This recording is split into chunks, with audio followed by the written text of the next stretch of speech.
Okay, welcome to the next installment of the Trojan War. The last time we were here, the war had begun again at the instigation of Hera and Athena, who hate the Trojans because of Paris and his decision to reject them, and thus caused an archer named Pandarus to shoot an arrow and began a melee when it injured Menelaus. Immediately, the next thing that happens is that Diomedes is begun to be assisted by Athena, also known as Pallas. You can see her name down here at the bottom. Pallas Athena is another name for her. And so, remember that a god or goddess, when they are blessing someone, it is an indication that the warrior is unstoppable. And so he begins to tear through the side of the Trojans and cannot be stopped by anybody, even when a god like Ares, you see him over here, tries to face Diomedes with the aid of Athena.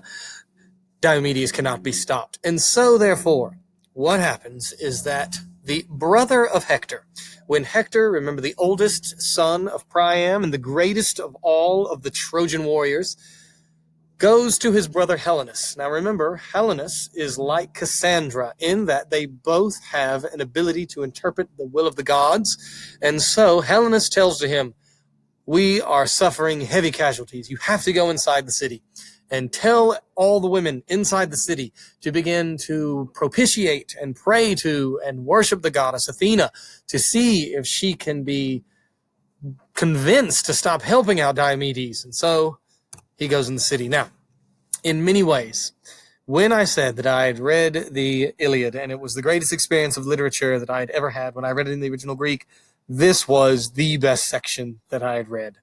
It's in book 6, and it is absolutely heart-wrenching because this is the national Greek epic. The Greeks are the winners. Homer is writing it as a Greek epic, and yet the best part of the whole book is seen from the side and the perspective of, for lack of a better term, the so-called enemy.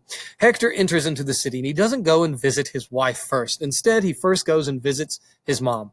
And his mom, Hecuba, wants him to stay. Says, here, let me give you something to drink and to pull off all those bloody, dirty armor and clothes and sit on the couch and rest. And Hector cannot do it. In many ways, I would argue Hector is the greatest hero in the entirety of the story because he is so pure and so honorable in every single way. And so Hector tells her, no, I can't do that. Not when my brothers, not when my comrades are dying out on the field. I'm not going to enjoy any sort of comfort. And so he leaves. Then he goes and visits his, lack of a better term, sister-in-law, Helen. And he sees Paris in the bedroom, preening and posing with his shiny armor on. And Hector rips into him and says, how dare you, Paris, when your brothers are dying out there. You're here in the bedroom. You're primping and posing in front of a mirror. And oh, it's just so terrible. And Helen does the same thing as what his mother Hecuba had and invites him, take your armor off. Let me get you something to drink and all that sort of stuff. And Hector again says no.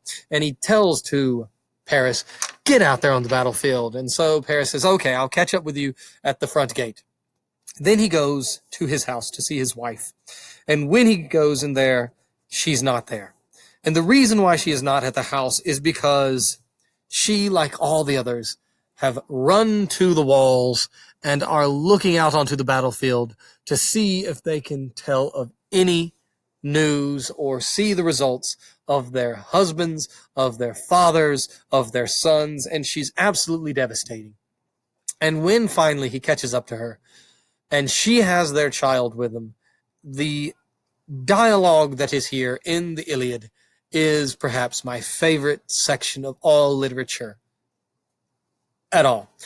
And as it is presented, Andromache, his wife, pleads with Hector, don't go back out to the battlefield. I know you're going to be slain. And that's the other thing too. Everybody in Troy, deep down, knows that Troy will fall. Troy will be destroyed. Troy will burn. All the people are going to be killed or enslaved. It is inevitable. It's destiny. But yet still they fight on. Hector knows. Andromache, his wife, knows that he will be killed. They even know who's going to do it. And Andromache pleads with him and says, this man, Achilles, the Greek, killed my brothers, killed my father. I know also that he will kill you. Stay in the city with me. And Hector refuses because he is the true hero. And he picks up his little boy. And his little boy is terrified of him because he's covered in blood and gruesomeness. And his helmet has the crest hair on it and it's bopping back and forth. And he prays to the gods. And all that he prays for is that his son be greater than him.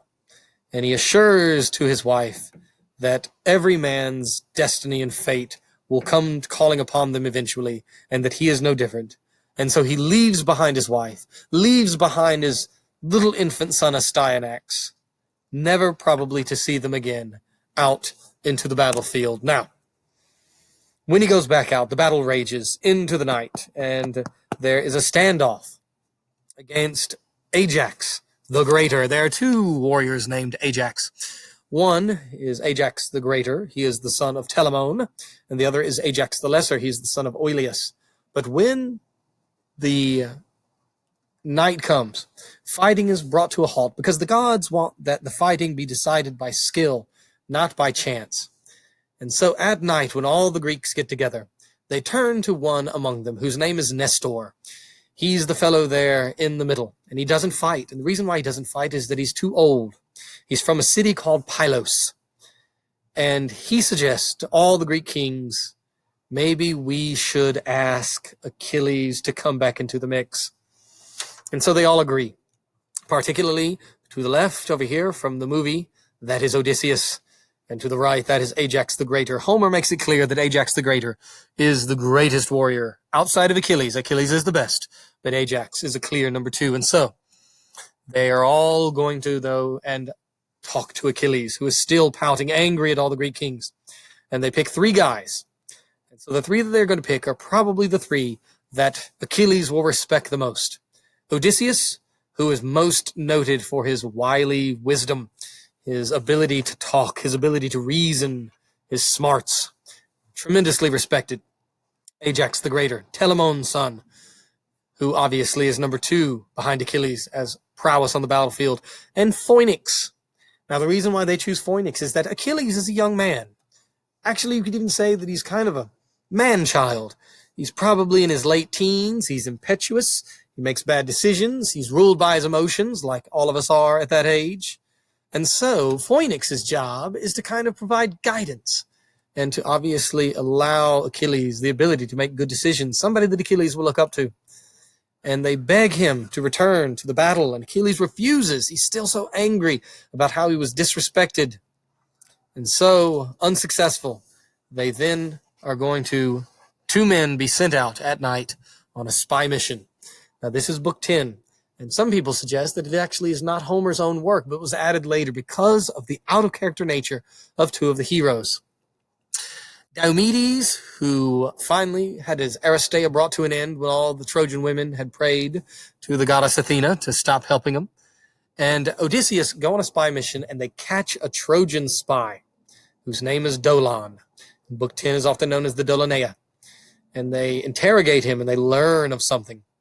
That there is a king coming called King Rhesus. And King Rhesus has these horses.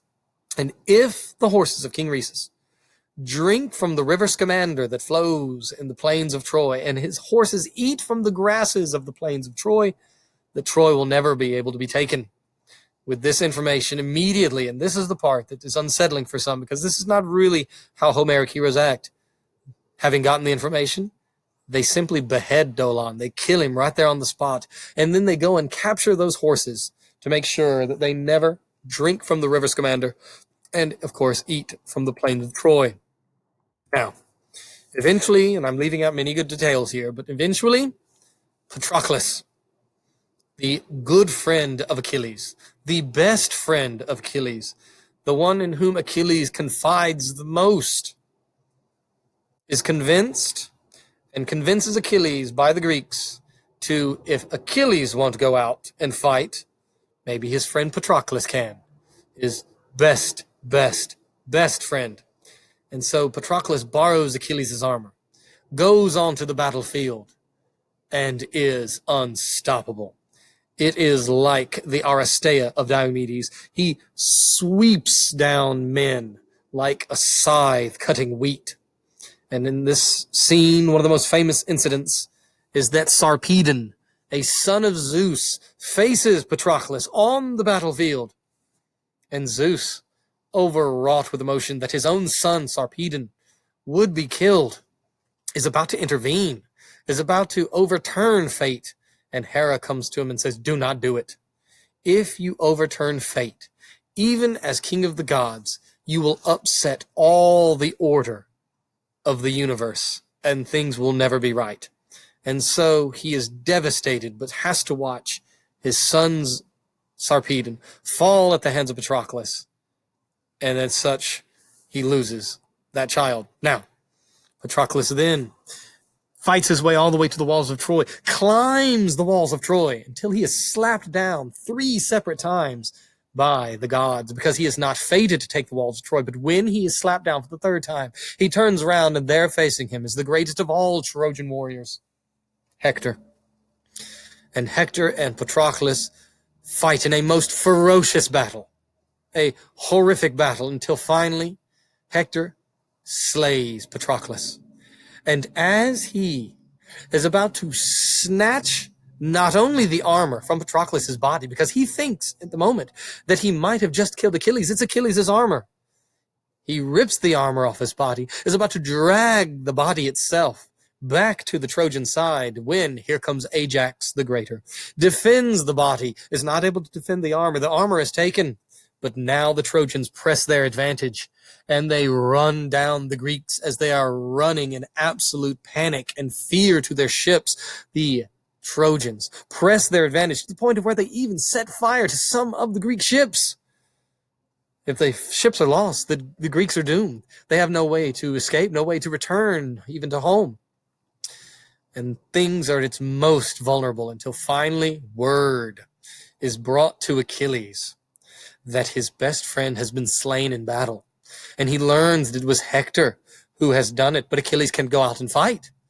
He has no armor. His armor has been ripped from Patroclus' body by Hector. So what does he do? He steps out onto his ship, and he screams out his war cry.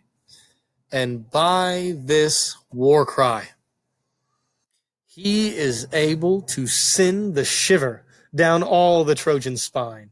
For they have heard this cry before, and they know that once they hear this war cry, once they hear this war shout, that what follows it is death. And by this single act of just stepping out onto a ship and yelling out his war cry, he rebuffs the entirety of the Trojan offensive.